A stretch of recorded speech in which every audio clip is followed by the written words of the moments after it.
Bonjour à tous, bonjour à ceux et celles qui nous ont rejoints. On est dans la continuité de ce qu'on a fait il y a une quinzaine de jours avec un premier invité qui nous a parlé des NFT, en particulier dans l'usage, en compréhension de ce que les marques peuvent en faire. Et comme le propos, en fait, c'est parler de la marque Web3, on a de la chance aujourd'hui d'avoir Constantin Garot avec nous du PMU. Il est directeur de l'innovation de PMU et bien sûr, on est ravi avec Stéphane d'accueillir Constantin. Bonjour Constantin. Bonjour, bonjour à tous les deux. Salut Ouais, Constantin, merci. salut Laurent, bonjour à toutes et bonjour à tous. Sans trêve de plus ample présentation, de toute façon, je vous rappelle que la totalité des choses sont disponibles en ligne, sur la marque web3.com en particulier. Première question pour toi, Constantin, la plus classique, c'est dis-nous un peu. Stéphane et moi, on est des mecs du Sud, hein. On a un Marseille de l'autre côté, moi je suis niçois. Et donc, quand on pense au POMI au tiercé, on pense plutôt aux gars qui ont la bedaine, comme nous d'ailleurs, mais enfin, un peu plus moi que Stéphane. Euh, Pourquoi le PMU et le Web3? Apparemment, c'est assez antinomique, mais explique-nous un peu le pourquoi du comment dans la démarche. Voilà. Alors, avec plaisir. Donc, moi, je ne suis pas du Sud, effectivement. Je suis parisien. En fait, effectivement, donc, le PMU, juste peut-être une introduction. Donc, Ouais, c'est une marque qui va bientôt avoir 100 ans, dans quelques années, qui a un peu plus de 90 ans, et qui est une marque patrimoniale qu'on a inscrite dans la vie des gens depuis toujours, qu'on a toujours vu ouais, PMU dans notre paysage. Et c'est une marque qui a une mission particulière, c'est un GIE, donc c'est une ouais, entreprise qui a pour objet de financer le monde du cheval. Donc voilà, donc ce que ça veut dire, c'est que tous les profits du PMU sont reversés en intégralité au monde du cheval et financent des dizaines de milliers d'emplois. Donc le maréchal Ferrand à côté de chez toi, peut-être qu'indirectement, il est un peu financé par le PMU. C'est des choses qu'on a par ailleurs que les gens n'ont pas forcément en tête en quand on tête. Ouais. pense au PMU. Euh, il y a souvent un rapprochement PMU, CFDJ, etc. Donc voilà, donc Ouais, il y a ce sujet de positionnement. Et PMU, c'est une marque qui a retrouvé la croissance depuis quelques années en se recentrant sur son activité de paris hippique. C'est-à-dire que jusqu'à présent, il y avait eu des incursions dans le monde du pari sportif, du poker, ouais, etc. Euh, qui par ailleurs avait été assez concluante, quoi. C'est-à-dire qu'il y avait une appétence, mais il y avait un risque qui était de dérouter nos clients historiques. Et donc depuis ouais, quelques années et l'arrivée de nouvelles directions, on s'est recentré sur ce sujet. Et il y a un peu plus d'un an, on a initié, quoi, la directrice générale a initié une réflexion sur des territoires d'innovation et des ouais, endroits sur lesquels on pourrait recruter autrement. Et donc, il y avait plusieurs territoires. Il y avait le futur du jeu, le futur du pari, le futur du point de vente, le futur des technologies, etc. Et donc, c'était des petits groupes de travail dans lesquels il y avait à la fois des cadres, des alternants, donc c'était des trucs, des groupes un peu hybrides. Et l'idée, c'était vraiment d'explorer ces territoires et d'arriver avec un pitch sur une idée. ouais. Et donc voilà. Et donc moi, j'avais avec, on va dire, un jeune gars qui bossait au design, on avait une fascination pour deux, trois modes de jeu qui nous paraissaient intéressants, qui étaient le fantasy Ouais, et Axie Infinity, pas tellement dans la logique de jeu, mais dans la logique de reproduction. En fait, l'idée de ouais, faire se reproduire nous paraissait assez intéressant. Et donc, on a pondu un concept ouais, qu'on a présenté et qui a été sélectionné.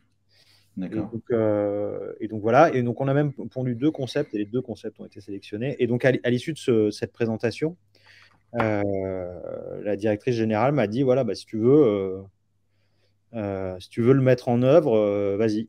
Et donc, bah, j'ai sauté dans le bain. Et donc, elle m'a dit, de quoi tu as besoin? J'ai dit, bah, j'ai besoin surtout d'un peu de temps pour m'immerger dans les communautés Web3. Et donc, c'est ce que Ouais, j'ai fait au début de l'année 2022. d'accord. Je me suis vraiment, j'ai sauté dans le Discord, Ouais, ouais, dans un peu de programmation, comprendre comment les smart contracts fonctionnaient, voir un peu, j'ai fait des formations en ligne, quoi. Vraiment, je me suis immergé dedans. Et l'idée était de dire, euh, je reviendrai dans quelques semaines avec une proposition qui est un plan qu'on va dérouler et qui nous permettra de sortir quelque chose et d'aller, on en discutait en préparant ce ouais. point-là, mais d'aller jusque...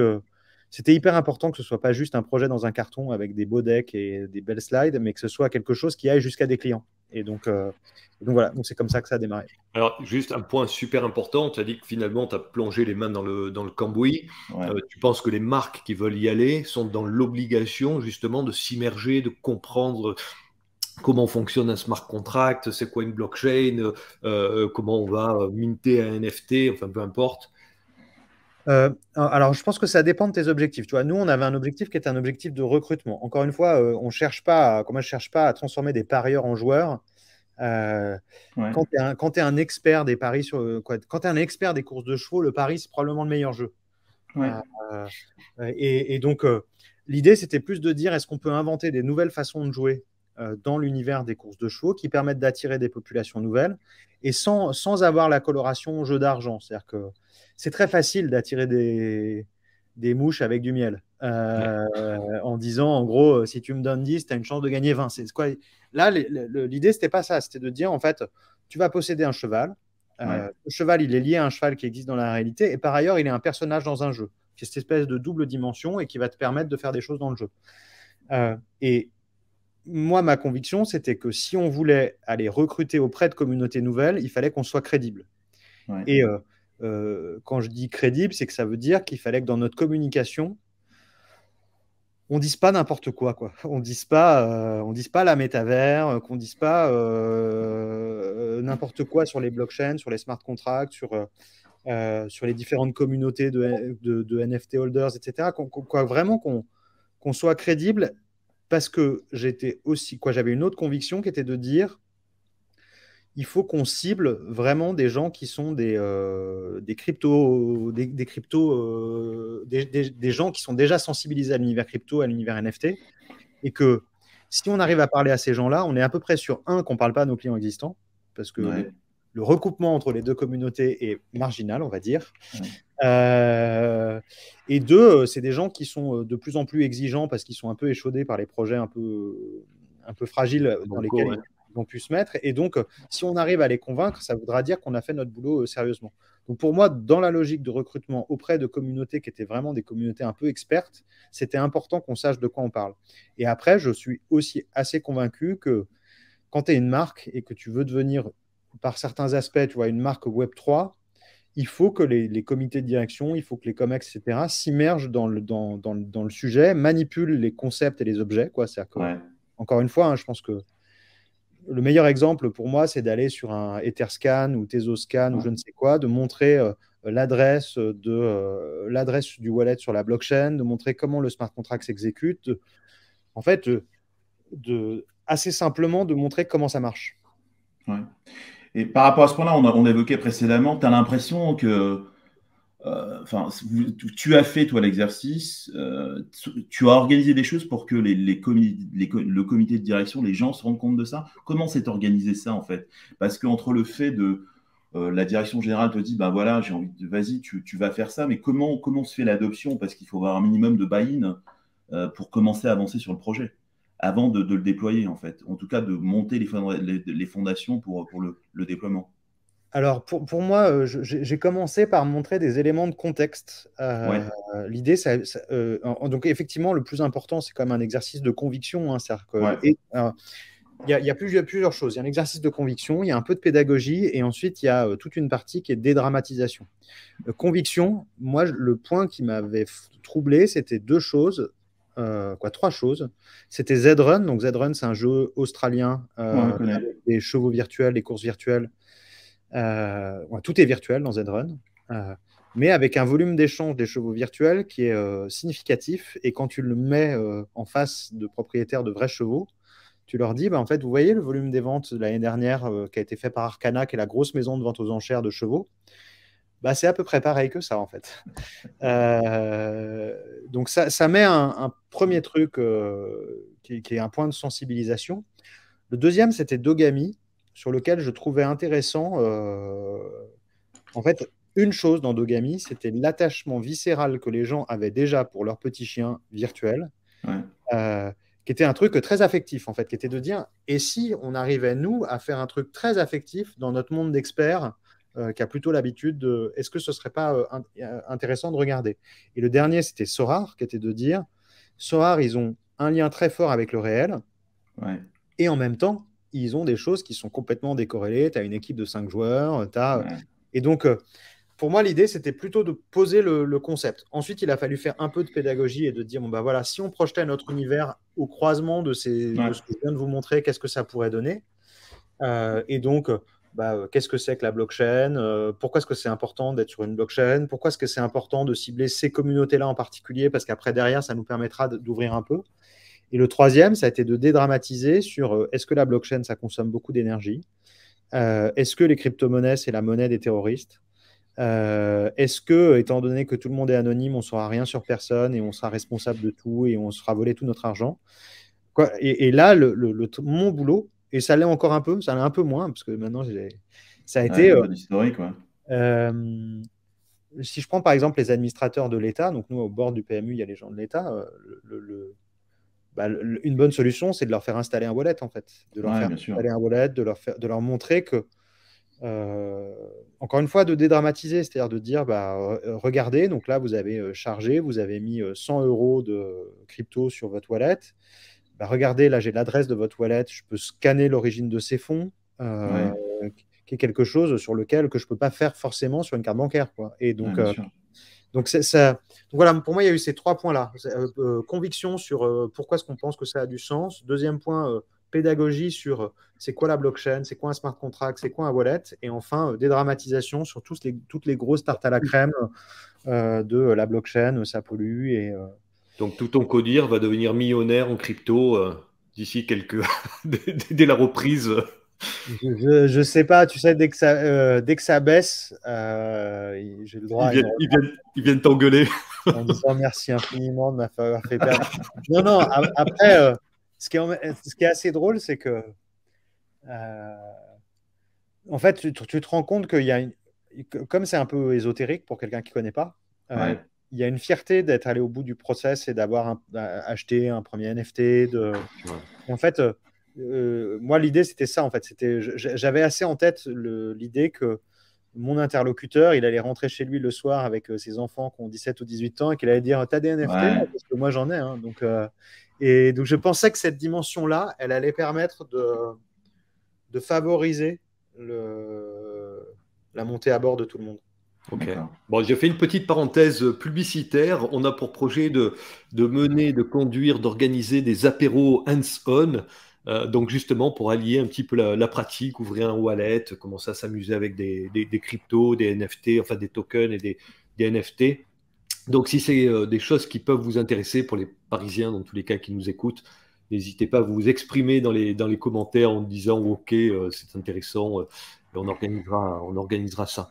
Alors, Constantin, pour revenir au sujet, donc on a vu grosse pédagogie en interne. Comment tu t'es pris ensuite en externe pour construire ton projet? Tu t'es entouré de partenaires, d'agents spécialisés.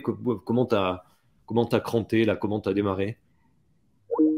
Alors ouais, j'ai bossé avec un startup studio. Donc c'est des structures qui ont l'habitude de monter des startups pour le compte d'autres entreprises et notamment avec des grosses entreprises. Donc l'idée c'est comment est-ce que tu fais quand tu es une grande entreprise pour te lancer sur un projet très innovant en limitant les contraintes. Et donc en fait, il y a plein de choses. Il y a des contraintes IT, il y a des contraintes juridiques, il y a des contraintes RH, il y a des contraintes achats. Et donc voilà, donc moi, ma conviction, ça a été de dire c'est bon modèle, en fait, de faire ça comme ça. Et donc, ce qu'on a fait, c'est qu'on a créé une petite structure juridique qui est détenue à 100% par le PMU, qui porte ce projet-là. Et on a, avec ce startup studio, on a staffé l'équipe et on a essayé de mixer, de mettre des gens du PMU et de prendre ensuite des gens qui étaient vraiment des gens Web3. Donc là, encore une fois, l'idée, c'était de dire on ne veut pas des consultants, en fait, même si on aime bien les consultants, mais on ne veut pas des consultants, on veut des gens qui font, en fait. Et donc, des doueurs, ouais. Et donc, les premières personnes, donc on a recruté des gens vraiment très opérationnels. Ensuite, on a recruté des mathématiciens. L'idée, c'était de comprendre comment on pouvait faire tourner un modèle de jeu avec la data qu'on avait à notre disposition. En fait, l'idée, c'était juste de se dire, est-ce qu'avec les chevaux, leurs activités, leur apparition en course, est-ce qu'on arrive à faire quelque chose qui flotte, oui ou non? Nous, la difficulté qu'on a, c'est qu'un cheval, il va courir en gros à peu près une fois par mois, une fois tous les 2 mois. Et les chevaux ont des carrières qui peuvent aller de quelques mois à 10 ans. Et donc, en fait, c'est très difficile de projeter un échantillon représentatif de ces chevaux. Et donc, la difficulté à laquelle on est arrivé très vite, c'est de se dire, ça ne marche pas, en fait. Ça ne marche pas si on n'est que dans le réel. Ouais. Il faut qu'on crée quelque chose qui soit une expérience de jeu et qu'on devienne, créateur d'un jeu si on veut que ça fonctionne. Et donc après, l'étape d'après, ça a été de recruter des gens très Web3 côté tech, donc vraiment pour faire les smart contracts, pour poser l'architecture Web3 du jeu, sélectionner la blockchain et ensuite, l'autre sujet sur lequel moi je trouve que ça a bien marché, c'est la partie communauté en fait, qui était de dire notre enjeu, ça va être de constituer vite et bien une communauté forte et engagée. Si on arrive à faire ça, on aura gagné. Ouais. Et donc voilà, donc c'est vraiment, on va dire, ces 3 pôles-là, opération, stratégie, on va dire, Web3 et community management, qui ont été les 3 grands pôles, qu'ils sont toujours. Et depuis donc début d'année, on a donc maintenant un pôle gaming dans lequel on a game designer, game producer qui travaille sur la fabrication du jeu. Et donc voilà, donc c'est comme ça que ça s'est organisé. On bosse beaucoup avec des freelances. On apprend à travailler, quoi. Moi, l'enseignement que je partage souvent avec les équipes, c'est avec les équipes PMU historiques. Ouais. C'est qu'on apprend à travailler avec des populations qui sont différentes de celles avec lesquelles on a l'habitude de bosser, quoi. Donc, ils sont très jeunes, ils sont multi-projets, ils travaillent sur 2 ou 3 projets en même temps, ils bossent à des heures pas possibles, ils sont aux 4 coins de la planète, ils ont une soif absolue de liberté qui fait que moi, si j'arrivais avec ma proposition de CDI, PMU et ma convention collective, en fait, rien que le fait de proposer aurait été un problème, en fait. Et donc, c'était intéressant d'apprendre à fonctionner avec des gens comme ça, en fait, et de s'hybrider avec ces populations-là. Mais donc là si je remonte un peu dans la chronologie, en fait, tu disais, j'ai commencé à m'y intéresser pour m'immerger dans le tout en début décembre début d'année 2022, c'est ça? Ouais. Donc du coup là on est bientôt à la mi-2023, c'est allé relativement vite par rapport à l'immersion, 2 la pédagogie interne, 3 trouver et scaler le bon partenaire externe pour mettre en place le spin-off. Si je me rappelle bien, c'était le premier lancement de NFT pour commencer à builder la communauté, c'était, il me semble bien, en fin d'année, c'est ça? Non, en fait, on a commencé la communication sur la communauté, sur le projet, le 9 janvier. Et on a vendu les NFT, donc on a mis en vente les NFT le 27 mars. Ouais. On les a vendus le 28 mars, le 29 mars. Et donc, on a commencé, en gros, donc immersion, c'est en gros jusqu'à avril de l'année dernière. Ouais. Avril-mai, c'est comment on va bosser, est-ce qu'on bosse avec un cabinet de conseil, est-ce qu'on crée, donc on traite ces sujets-là. On commence vraiment à produire et à construire à partir de juin de l'année dernière. Ouais. On est prêt théoriquement avec un MVP de projet en septembre. Ouais, en septembre. Qu'on lance pas parce qu'en fait, il y a un flou réglementaire. Et en gros, on lance pas tout de suite parce qu'on veut attendre notamment que l'autorité des jeux qui avait lancé un certain nombre d'investigations rende ses conclusions. En fait. L'idée, et encore une fois, moi, c'est un point sur lequel j'ai toujours été hyper clair, c'est que tu es une startup qui te lance dans un jeu, tu peux être dans la zone grise en fait. De toute façon, au début, tu es un peu invisible, tu avances et puis le jour où tu dois régler le problème, tu le régleras, quoi. Tu es le PMU, tu es une entreprise qui est visible avec l'État à son bord. En fait, tu ne peux pas être dans la zone grise. Donc, tu es obligé t'es obligé de dérisquer l'entreprise en t'assurant que tu sois dans l'espace qui est l'espace autorisé. Et donc, nous, on a dû se conformer à ça. Et donc, on a lancé début janvier. Et l'idée, c'est de dire, on est dans la zone blanche, donc on est dans tout ce qui est autorisé. On s'est vraiment assuré que ce soit vraiment le cas. Et en même temps, on n'a pas envie d'être moins 10 ans, tu vois. On n'a pas envie d'être. Il faut que notre jeu soit attractif, il faut qu'il soit performant, et donc il faut aussi qu'on aide le régulateur à réfléchir sur ces sujets. Donc voilà, c'était un des Mais donc oui, c'est allé plutôt assez vite. Et je pense que c'est allé plutôt assez vite parce que ça fait marrer certains de mes collègues au PMU, mais moi, ça fait depuis 6 mois ou un peu moins d'un an. Moi, je vis comme si c'était une start-up, en fait. Comme si, quoi, c'est-à-dire que je suis obsédé par la survie, je suis obsédé par euh, notre agilité, la vitesse à laquelle on doit aller, le fait qu'on doit pivoter en permanence Ouais.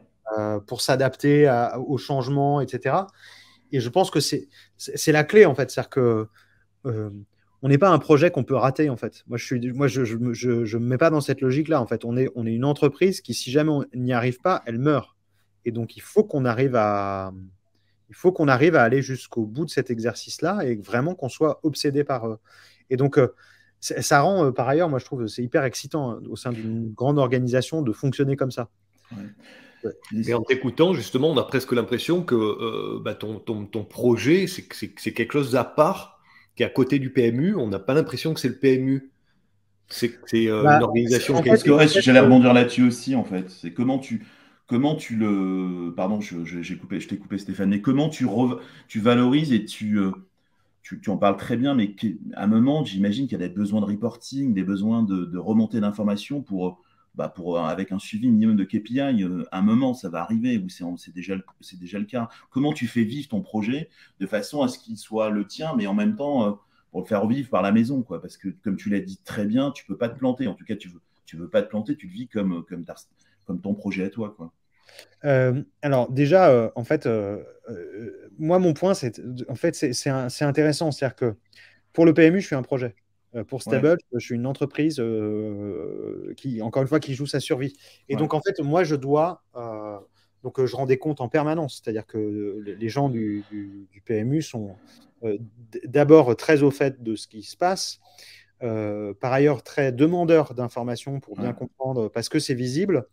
Et par ailleurs, le sujet, c'était de s'assurer que ça serve bien l'image du PMU. C'est-à-dire que le risque qu'on prenait collectivement, c'est qu'est-ce qui se passe si on se plante, en fait. Et donc, moi, mon point, c'est d'abord, les équipes, elles sont hybrides. À l'intérieur, il y a des gens du PMU, il y a des gens qui ne sont pas du PMU. Donc, c'est un point Ouais. qui est important. Ça permet d'acculturer. Ouais.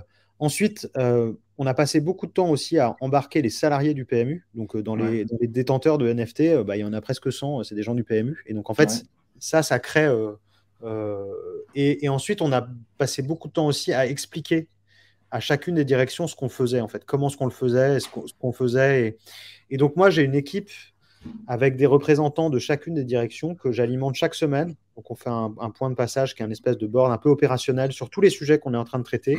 Il y a des sujets de compta, il y a des sujets de fiscal, il y a des sujets de réglementation, d'IT, de droit.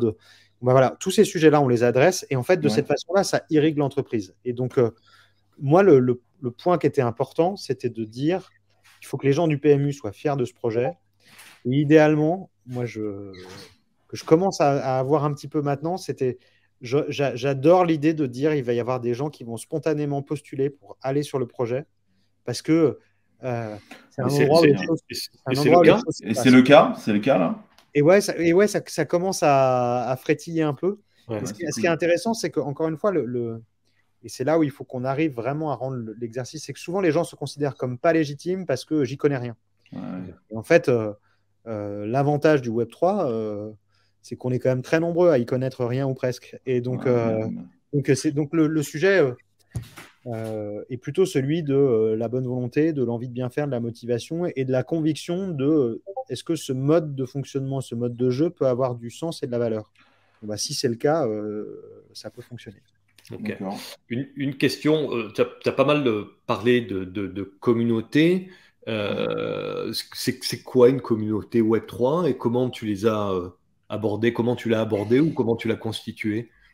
En fait, c'est un point qui était important. Donc, comme je vous le disais, hein, le sujet d'aller recruter des gens en dehors de notre scope habituel était un sujet important. Et donc, le travail qu'on a fait sur les personas était hyper important. L'idée, c'était de dire notre persona principal, c'est quelqu'un qui, en gros, a déjà touché de près ou de loin à la crypto. Donc, c'était déjà un premier... idéalement au NFT. Quand tu as créé un wallet déjà une fois et que tu as acheté un NFT, le parcours est déjà plus familier. Et après, ça me fait toujours marrer parce que les gens qui ont un MetaMask, ils sont très fiers de dire qu'ils ont un MetaMask. Quand tu leur dis il faut installer un wallet Tezos, ils sont là, non. Là, bah, en fait, il faut savoir quoi. Je crois que c'était facile. Donc voilà. Mais l'idée, c'était d'aller adresser ces communautés-là pour une raison assez simple, c'est que assez souvent, le détenteur de NFT ou l'investisseur dans un projet NFT, il se vit comme crowdfunder, en fait, un peu du projet. Il fait partie de ceux qui y ont cru, ils y ont cru tôt. Et en fait, ils sont très intéressés au succès de ton projet. Et donc, en fait, ça permet d'avoir un cœur de communauté très engagé, qui est celui qui va rayonner et faire vivre cet écosystème-là. Et donc, pour moi, ça me paraissait intéressant, sachant que je n'avais pas 100 000 NFT à vendre, en fait. J'en avais quelques milliers. Et que je me disais, voilà, si j'ai ce cœur-là, ça va fonctionner. Le deuxième, c'est que l'avantage des communautés de NFT, c'est qu'elles sont internationales par défaut. Et donc, l'autre point, c'était de dire, le PMU, qui est un B2C national par définition, via son activité Web3, va pouvoir avoir une forme d'activité B2C internationale. Et là, c'est un nouveau business et c'est un nouvel espace de jeu dans lequel on va pouvoir s'amuser. Et donc ça, c'était important. Et après, l'idée était de dire, c'est toujours possible de simplifier. C'est-à-dire qu'il ne faut pas travestir, mais ce sera toujours possible d'étendre et d'aller chercher ensuite des digital natives, des gens un peu en périphérie. Et à terme... FOMO après qui va jouer, quoi. Et à terme, tu vois, le persona idéal, c'est l'amoureux du cheval. C'est-à-dire que moi, ma conviction, c'est que quand tu vas sur un site de prise de paris sur les courses de chevaux, en général, tu as des numéros, des noms et des données, un peu comme sur un site de course. Il n'y a plus tellement de cheval, en fait. C'est-à-dire que c'est des numéros. Et en fait, il y a une passion pour le cheval, mais là, l'idée, c'était de dire, avec ce jeu, on peut mettre le cheval comme personnage principal, en fait. On oublie les hommes autour. Ils sont importants, mais on les oublie. Le cheval, c'est le personnage principal. Et pourquoi ? Parce qu'il a une force symbolique hyper importante. Il y a plein de pays dans le monde où le cheval, il y a une fascination quasi religieuse pour cet animal. Et donc, on se disait, on a un narratif qui va être bien, en fait. Et moi, mon persona, à la fin, c'est l'amoureux du cheval. C'est vraiment horse lover, où que tu sois dans le monde, ça va parler. Et donc voilà, les communautés NFT, en gros, les gens qui ont un wallet sur une blockchain et qui ont déjà acheté un NFT. C'est quelques et tu les as recrutés comment ? Et après, donc ce qui est intéressant, c'est que encore une fois, c'est assez amusant de comparer. Moi, avant, je m'occupais de l'acquisition au PMU. Là, en fait, tu fais du gros hacking. C'est-à-dire qu'avec quelques centaines d'euros, tu vas dans certaines communautés, tu vas aller voir les méthodes de fonctionnement, etc. Puis ensuite, tu vas utiliser des mécaniques sur les réseaux sociaux, de partager un visuel qui est sympa et de dire, si tu veux avoir le tien, mentionne deux de tes amis. Et en fait, très vite, tu crées quelque chose qui est une communauté assez engagée. Et la deuxième, ça a été de dire, on est un jeu. Et donc, en fait, il faut que le process de whitelisting, il faut que la dimension communautaire soit en gros jouable. Et donc là, on a utilisé un outil qui s'appelle Crew3, qui est un système de quête.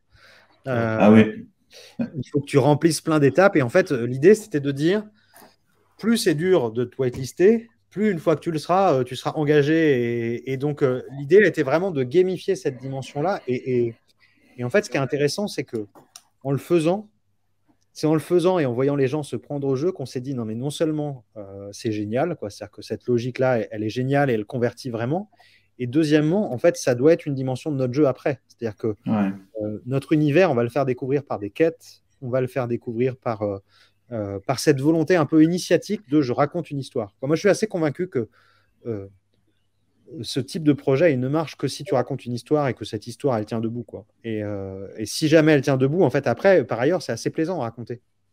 Oui, bien sûr. Mais c'est assez intéressant parce que tu le disais tout à l'heure, je crois que la première fois quand on avait connecté, tu faisais référence aux doueurs et aux jeunes et aux très jeunes même qui font les choses et qui sont dans cette logique-là. Bon, il se trouve que de temps en temps, quand il est là, j'ai un doueur à la maison et qui travaille sur le Web3. Et on parlait des quêtes. On parlait des quêtes et il me dit, mais et donc dans l'univers du jeu, il vous raconte l'histoire. Et donc, je peux confirmer effectivement que là, il a sur la blog sur laquelle il travaille, il y a une surcouche Sur Starknet, en l'occurrence, ils ont lancé une nouvelle quête et ça cartonne. Et donc, ça rejoint pleinement ce que tu dis par rapport à la volonté de s'immerger, de partager, de faire partager le projet aux gens qui s'onboardent assez au-dessus. Alors, mais pour revenir malgré tout à quelques faits ou quelques chiffres, si tu peux les partager, aujourd'hui à date, c'est au-delà de l'enthousiasme que tu dégages et de la conviction que tu renvoies à ton équipe de Stables, mais également au sein du PMU, qu'est-ce que tu peux partager comme chiffres, comme KPI qui font que, a priori, aujourd'hui, vous êtes plutôt dans la bonne direction et comment tu les valorises pour avancer un peu plus? Alors, le premier KPI que je partage, c'est la taille de la communauté. Donc, on a un peu plus de 30 000 personnes sur les différents Ouais. réseaux. Ces gens, ils viennent de 70 pays. On a vendu, donc on avait 6666 NFT qu'on vendait pour l'équivalent de 100 €. Donc, on a vendu en 72 heures. On a 2500 holders de NFT. Et sur le marché secondaire, il y a eu un peu plus de 110 000 € de volume d'échange. Et le prix plancher sur le marché est en gros supérieur au prix de vente, donc qui est pour moi un bon indicateur d'attractivité. Donc ça, pour moi, c'est les indicateurs. Par ailleurs, c'est génial en fait d'être dans un univers où la transparence est là par défaut, quoi. Je trouve ça assez dingo. Je prenais souvent cet exemple-là, mais pendant le drop de NFT, pendant le mint, la phase de vente. Donc, j'ai partagé pas mal de trucs sur LinkedIn, de petites vidéos. Et souvent, je me posais la question de est-ce qu'il faut que je masque ce qu'il y a sur les écrans? Et en fait, ça n'aurait aucun sens de masquer ce qu'il y a sur les écrans. Et je trouve ça assez sympa de se dire, en fait, on peut tout partager parce que de toute façon, c'est accessible. Et du coup, on est obligé de raconter la vérité. Et je trouve ça assez agréable. Le deuxième point, pour moi, en termes de KPI, c'est plutôt un truc un peu qualitatif, mais c'est est-ce que ça a servi l'image du PMU? Et moi, j'ai l'impression qu'en fait, les retours ont été, globalement, les gens ont été positivement surpris que le PMU aille sur ce territoire et qu'il y aille en faisant pas semblant, en fait. Donc ça, pour moi, c'est un bon indicateur en termes de retombées presse, en termes de... Globalement, ça a servi le PMU. Et le troisième, c'est le nombre de sollicitations de gens de l'écosystème Web3 qui nous considèrent maintenant comme crédibles et qui veulent faire des choses avec nous, qui veulent... donc, il y a plusieurs choses. Ça peut être des partenariats, ça peut être du financement, ça peut être... Et sur lequel, moi, je me dis, on est devenu un peu une marque Web3. On a cette culture-là et cette identité-là. Et moi, je trouve ça bien qu'on ait réussi à faire ça. L'autre point qui est plus un point interne, mais j'ai pas de turnover. Chez toi, ouais. J'ai pas de turnover, les gens sont là, ils sont engagés et franchement, on a connu des moments un peu compliqués, quoi. Plusieurs fois, on s'est dit on y va, puis en fait, on n'y allait pas. Et plusieurs fois, je me suis dit en fait, est-ce que je vais réussir à garder l'équipe à bord et en fait, ils y croient, quoi. Donc c'est assez plaisant aussi de se dire.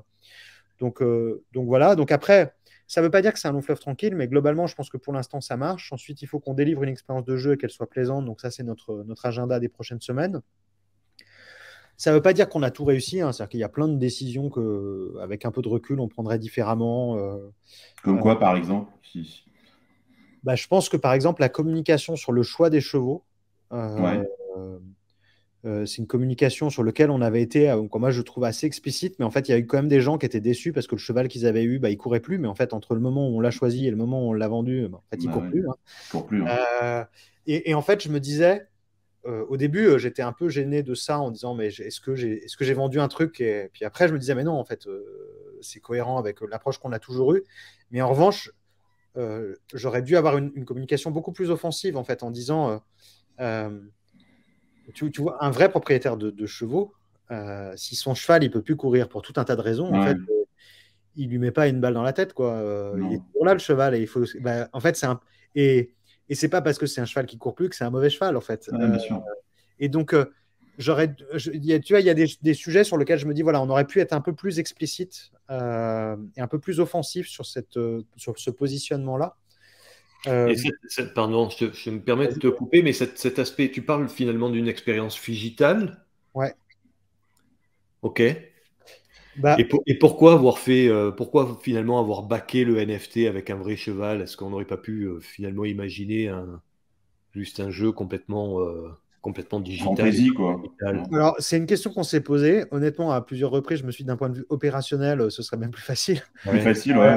Euh, et en même temps, je me suis dit, voilà, nous, notre avantage compétitif, c'est la Ouais, relation c'est la qu'on a vraie vie, avec ouais. le monde réel. Et Ouais. c'est vrai en France, mais c'est vrai avec plein d'opérateurs étrangers par ailleurs. Et je me dis, en fait, ce lien avec le réel, et globalement, par ailleurs, on a plein de retours assez marrants de mecs qui ont acheté le NFT, puis qui ont essayé d'aller voir le cheval, qui Ouais. sont rentrés par l'entrée des propriétaires en disant, bah si, regardez, je suis propriétaire du cheval. Et, et donc, C'est excellent. moi, je trouve que ce lien avec le réel, en fait, il est assez rassurant.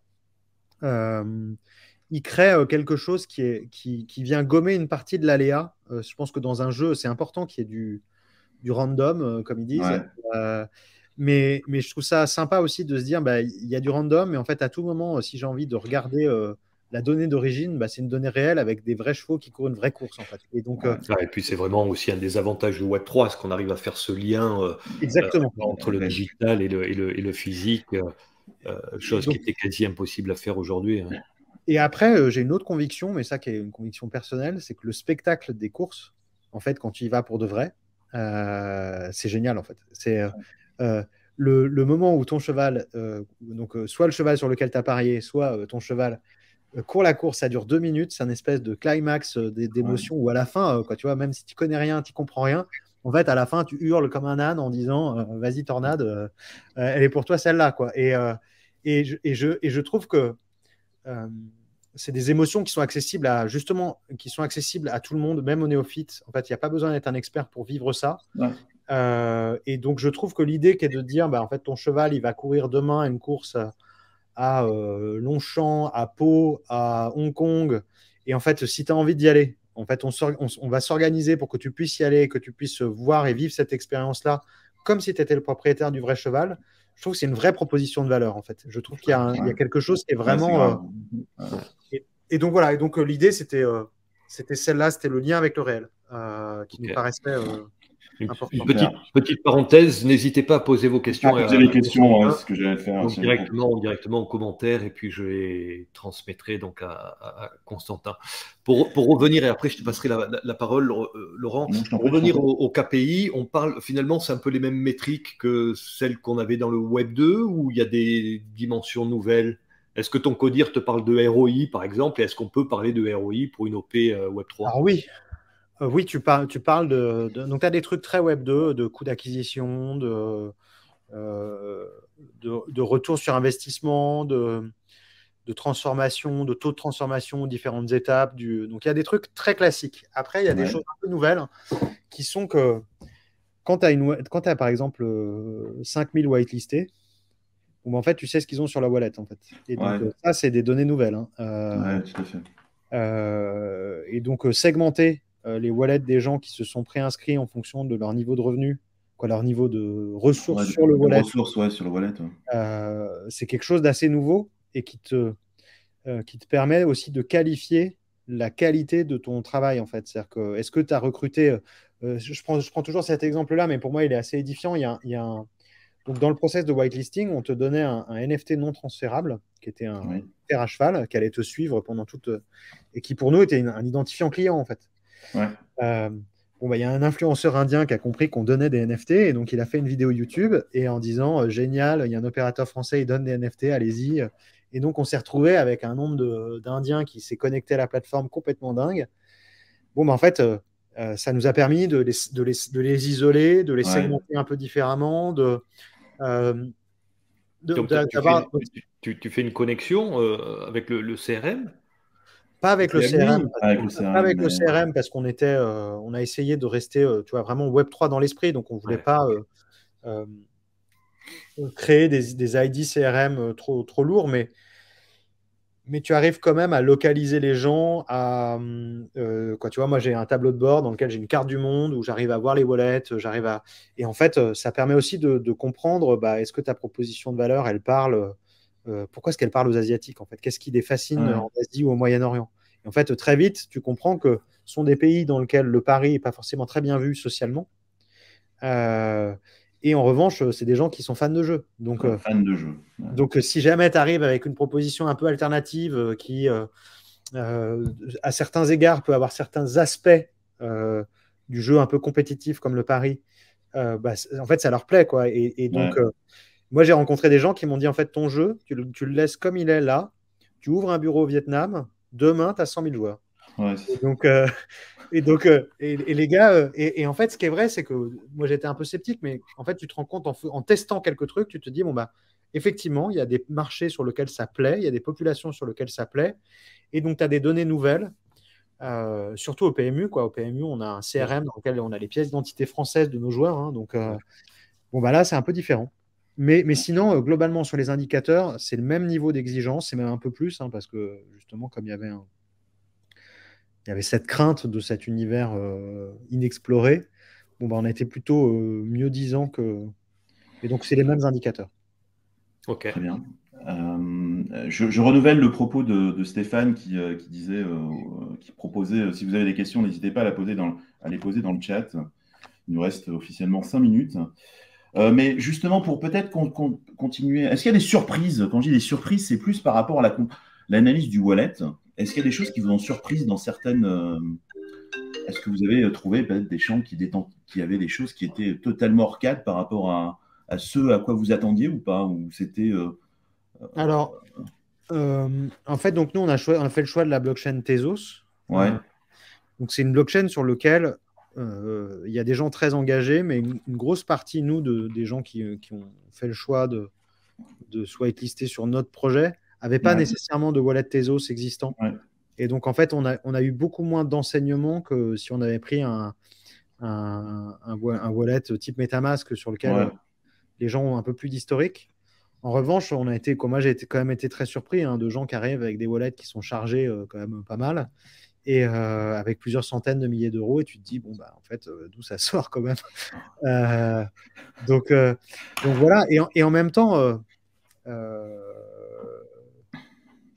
en fait, c'est intéressant parce que c'est une information qui, au début, te fascine un peu. C'est-à-dire que les premiers, tu vas regarder tous. Et puis, assez vite, en fait, tu te fais à l'idée que, de toute façon, si tu savais ce qu'il y avait sur le compte bancaire de tes clients, c'est pas pour ça que tu les traiterais différemment. En tout cas, tu en tirerais pas forcément des enseignements hyper puissants. C'est-à-dire que tu peux être hyper engagé avec une marque en ayant 5 euros sur ton compte, comme être complètement désengagé en ayant 500 euros. Bien sûr. Et donc, moi, assez vite, on s'est dit, OK, bon, cette information, elle est intéressante parce qu'elle permet d'estimer le potentiel du marché adressable. Ouais. Ensuite, on s'est quand même dit aussi que dans les surprises, moi, j'étais assez surpris quand même par les difficultés que tu rencontres. C'est-à-dire que les technologies Web3, la blockchain, c'est des technologies qui sont encore immatures à plein d'égards.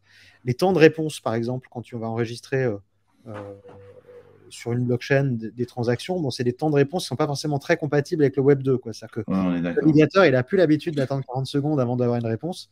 Donc, en fait, il se met en carafe. Il se met en carafe. Et donc ça, c'est assez frustrant, quoi, parce que tu te dis, en fait, on avait préparé, testé, etc. Puis malgré tout, quand tu passes en production, tu as cette espèce d'effet-là qui est un peu troublant. Le paiement carte bancaire,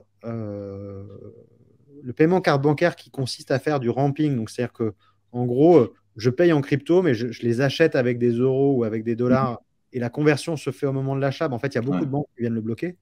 Il y a beaucoup de banques en fait qui ne sont pas complètement friandes de ça, ou en tout cas il faut retenter. Et donc de la même façon, c'est assez pénible, quoi. C'est une expérience utilisateur qui est assez pénible. Donc moi, ce que je dirais, c'est que je revendiquais le parcours complexe du Web3 en disant, en fait, on y va, on va jusqu'au bout du truc. Mais j'ai quand même été surpris par la complexité de mise en œuvre et par les difficultés techniques qu'on a pu rencontrer. D'accord. Donc ça reste encore un frein d'ailleurs à l'adoption un peu plus grand public du Web3, je pense. Après, encore une fois, quand tu as fait 15 quêtes et que tu as été au bout du truc, en fait, tu réessayes. Tu réessayes tout le temps, parce que c'est la quête qui. Donc, ce qui est vrai, c'est que en termes de taux de rebond, c'est moindre que dans le Web 2, quoi. C'est-à-dire qu'il y a un niveau d'engagement qui est. Mais ce qui est sûr, c'est que l'adoption de masse ne se fera que par une simplification des process, simplification du parcours. Et en même temps, c'est là où, pour l'instant, moi, j'ai pas trouvé le juste équilibre. C'est moi, rien ne me sécurise plus que d'avoir mon ledger et d'avoir mon truc en métal scellé, planqué, mais vraiment très planqué. Planqué. En fait, je trouve ça génial de me dire j'ai un peu d'argent là-dessus et c'est protégé. T'es très riche en crypto, toi. Non, justement, je ne suis pas très riche en crypto, mais je trouve ça, en fait, ça me fascine aussi de me dire. Avec Laurent, on est encore accoudés au comptoir. Nous, on est toujours accoudés au comptoir. Petit blanc. Non, mais toujours. Mais je entends. Moi, en fait, je suis pas niçois. Je viens de Cagnes-sur-Mer. À Cagnes-sur-Mer, il y a un hippodrome. Et quand j'étais minot, je suis allé à l'hippodrome, moi. Donc, forcément, si tu veux. Il y en a un très très beau. J'ai vu qu'il y avait quelqu'un de Marseille. Il y en a un qui est splendide à Marseille, l'hippodrome. Ouais. Bon, allez, plus sérieusement, on a une question intéressante de Karim. Bon, tu n'es pas obligé d'y répondre, hein, ça peut être confidentiel. Est-ce que tu peux partager un ordre de budget pour le projet par an? Non, je suis désolé, Karim, je ne peux pas te le partager. Bien tenté, Karim. Non, mais en revanche, ce que je peux te dire, c'est qu'on a une approche. En fait, ça rejoint ce que je disais tout à l'heure sur la dimension startup, c'est qu'on essaye, on a une approche assez frugale, quoi. C'est-à-dire que on a un budget. Si jamais on le dépasse, on n'a pas plus, quoi. Et donc, en fait, il faut trouver. Moi, je sais que c'est un sujet sur lequel moi, je suis hyper vigilant. Il ne faut pas que je dépasse. Il faut même plutôt que je fasse moins.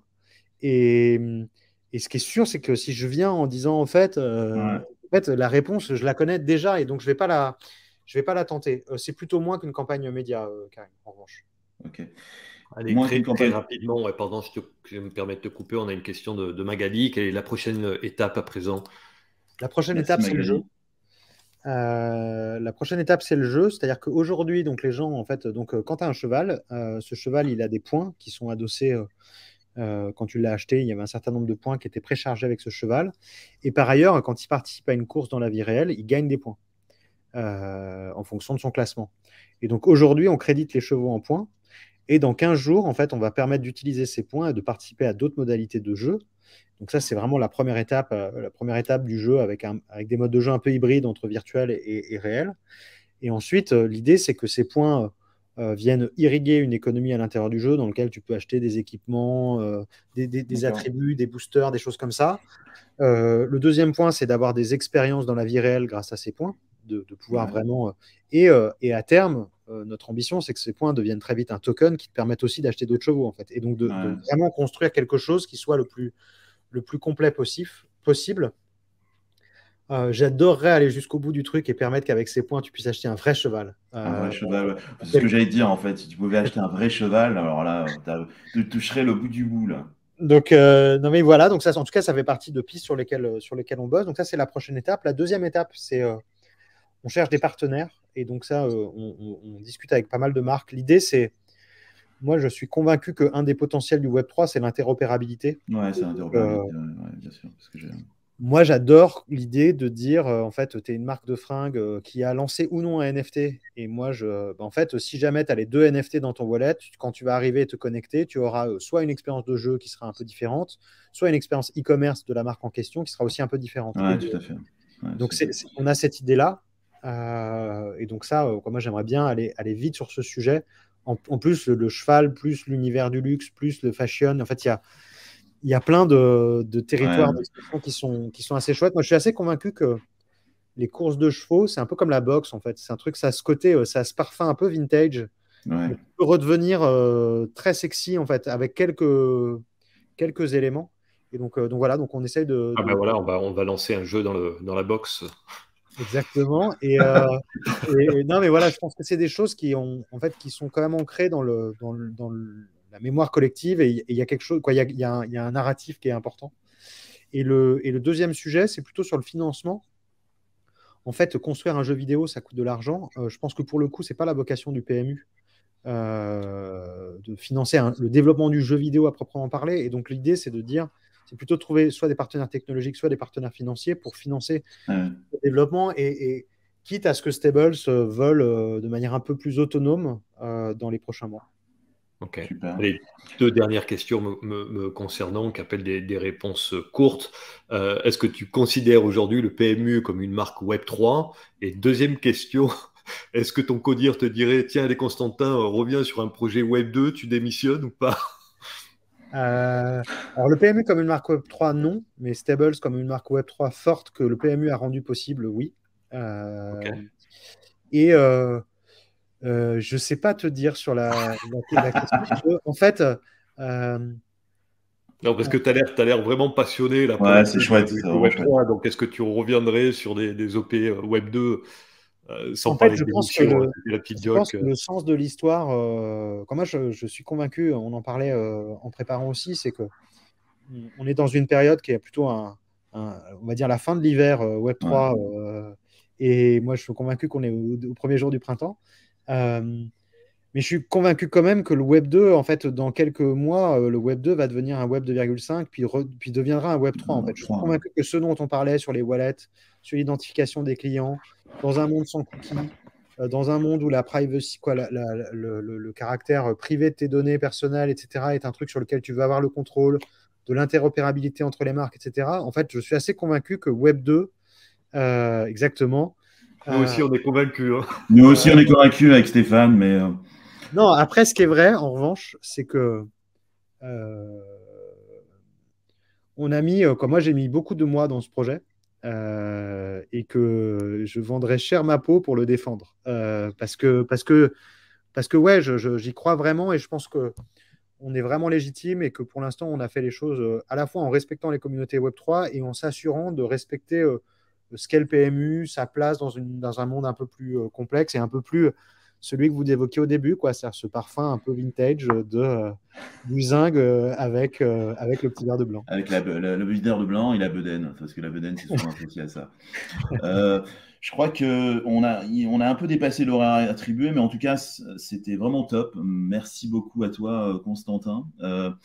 On prend en essayant, on reparlera après, mais on t'invitera de nouveau parce que je me souviens quand on a connecté pour la première fois, c'était, je crois, en octobre, en novembre de l'année dernière, et j'ai déjà chanté un enthousiasme qui ne s'est pas perdu, et ça fait vraiment plaisir, surtout en particulier. On en parlait au tout début quand on préparait. Ouais, en ce moment, c'est un peu compliqué. On est certainement dans le creux des désillusions de la hype de Gartner, comme ils disent. Mais ça fait vraiment du bien et plaisir d'entendre ça. Mais c'est pas, pour en conclure, c'est pas le fruit du hasard. Hein. Il y a du travail, de l'organisation. Et c'est ce qu'on essaie de faire passer avec Stéphane au sein de la marque web3.com. Donc, on vous invite à venir vous connecter. N'hésitez pas dans les commentaires à nous dire si c'était bien ou pas bien. Donnez-nous une note de 1 à 5. Et simplement, ça nous fera un retour. Et puis voilà, encore merci à toi, Constantin. On te réinvitera si tu veux bien venir nous revoir d'ici quelques mois parce que moi, j'en reviens pas du chemin parcouru en si peu de temps finalement. Et puis, j'ai noté quelques points, 30 000, 66 pays, il y a plein de choses. Et puis bah, super, quoi. Merci beaucoup à toi. Merci à Stéphane. Merci à tous ceux et celles qui étaient avec nous. Et puis, bah, à la prochaine, on vous tiendra au courant sur LinkedIn et sur la marque web3.com sur les prochains lives. Et puis, on va certainement organiser ce qu'on a appelé un apéro Web3 en hands-on pour faire du pratico-pratique avec Stéphane. Donc, n'hésitez pas à venir et puis surtout à faire savoir. Voilà, super. Merci à toi, Constantin. Merci Constantin, merci tout le monde, merci Laurent. Merci à bientôt. Stéphane, à bientôt. À bientôt. Merci. Merci. Merci.